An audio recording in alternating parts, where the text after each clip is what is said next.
Salut les amigos, salut les amigas. Comment ça va, ça va bien. Alors là on recommence la partie de Silent Hill. Silent Hill, one man to see. Silent Hill is for my will. Allez, on prend la boisson énergisante.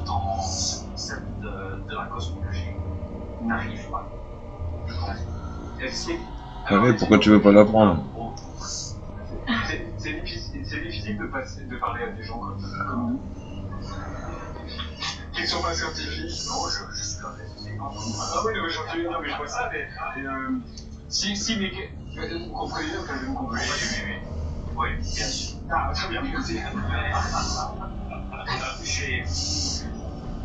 J'ai quand même pas l'impression que dans le livre, par exemple, que je dois... Là, y a rien là. Oui, mais... C'est vraiment le taux d'amour. C'est justement ces grandes questions que j'ai mentionnées. D'où venons-nous, quelle est notre place dans l'univers? Ils sont toujours en temps en arrière dans nos calculs, dans notre recherche scientifique, dans notre publication. Mais il y a des moments très spéciaux dans la recherche. Ce sont des moments où les questions philosophiques deviennent centrales. À ce point, tu comprends quelque chose, pas juste sur le cosmos et l'univers et la nature, mais tu comprends quelque chose sur la science elle-même. Alors, et ça c'est intéressant. Et c'est ça ce que j'essaie de faire. On va essayer de rentrer dans toutes les maisons. Est-ce qu'il y a un grand architecte de l'univers? Voilà, ça c'est la question centrale dans ce livre. Ah oui, c'est la question. Maintenant, je veux la réponse. Non, mais c'est vrai, c'est la question qui nous a suivis pendant 20 ans. Et c'est vrai que l'explication traditionnelle, on observe que l'univers, au niveau de la physique, est quelque part parfait pour que la vie puisse apparaître. On va aller jusqu'au bout de la route.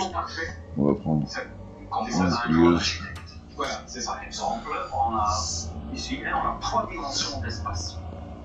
C'est très utile pour avoir un show comme ça, mais aussi pour avoir des atomes qui sont stables, pour avoir des systèmes solaires.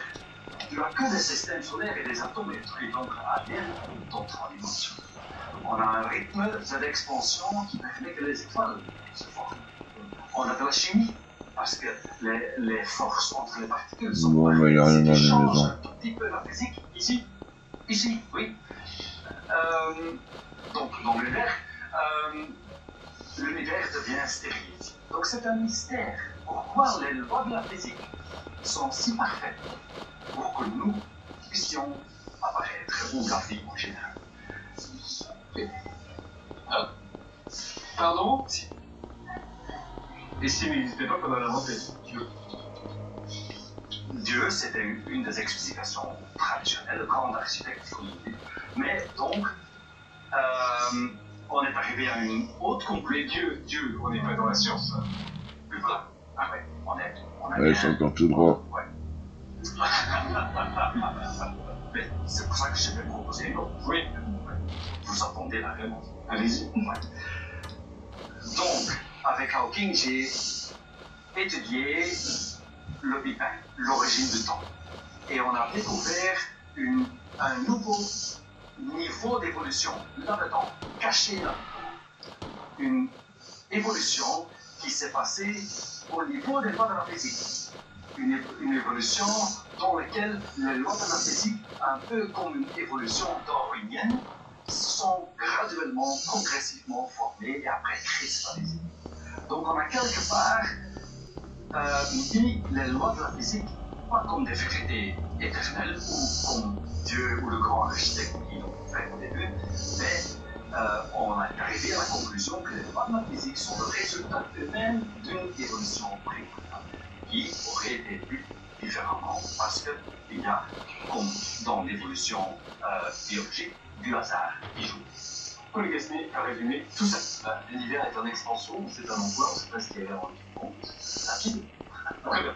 Est-ce que le temps et l'espace ont toujours existé tels qu'ils sont aujourd'hui? On parle du temps et de l'espace. Non, le Big Bang, on pense souvent. Bon, on va arriver à l'école. est une explosion dans un univers qui existe déjà. Mais en fait, non, Ça veut dire qu'il n'y avait rien. mais vraiment rien. Mais non, mais il ne peut pas y avoir rien. Et pourquoi pas? Il faut penser. Il ne peut pas y avoir rien. Il faut penser. Après, c'est vous le scientifique, hein. Moi, vous savez. Bon, on est à l'école. Mais comment est-ce que vous pouvez expliquer comment penser le rien?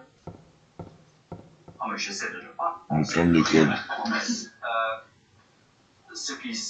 Le Big Bang est que l'espace et le temps, dans l'histoire de l'univers, quand on va vers le Big Bang, ils deviennent de plus en plus courbés. En fait, ils se détruisent quelque part au début. Et donc, si on pose la question, qu'est-ce qu'il y a avant le Big Bang, on pense toujours qu'il y a une sorte de notion du temps. Mais en fait, cette notion de causalité, c'est ça qu'on va jeter, à mon avis. Est-ce qu'il ne faut pas accepter de ne pas avoir de réponse à plein de questions, en fait? Oui, ça pose cette idée qu'il y a quand même des limites à ce qu'on peut dire. Oui, bien sûr, il y a une certaine finitude là-dedans. Le Big Bang est le début et on ne peut rien dire. C'est quelque part presque un horizon épistémique. On va se reposer la tête un petit peu, on va aller voir les politiques. Le Morning Glory est journée sponsorisé par le remix de Bruno Le Maire. On va se reposer vraiment.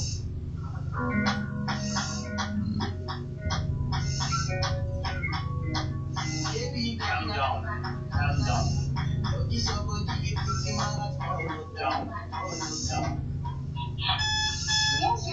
Accrochez-vous, on n'est pas dans un monde de bisounours.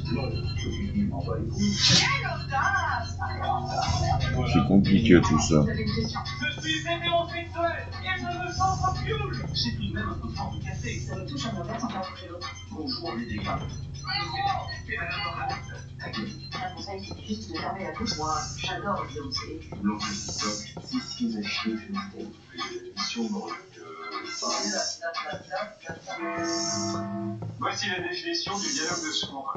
On a un pouvoir qui n'écoute pas. Nous avons toujours écouté. C'est pas une bonne qualité d'écoute. Et nous ne faisons pas en étant sourds. Et puis un gouvernement qui reste sourd. C'est pas vrai de dire que nous n'entendons rien. Macron, Elisabeth Borne ne l'entendent pas. Et puis, nous avons aussi beaucoup écouté, pas du tout un signe d'un pouvoir qui est à l'écoute. Est-ce qu'on entend? Bien sûr que oui. Il est urgent que le gouvernement entende. J'entends M. Porte le refus d'écouter. On n'est pas sourd, on ne peut pas être sourd. Il y a un gouvernement qui est profondément à l'écoute. Ce gouvernement est presque sourd.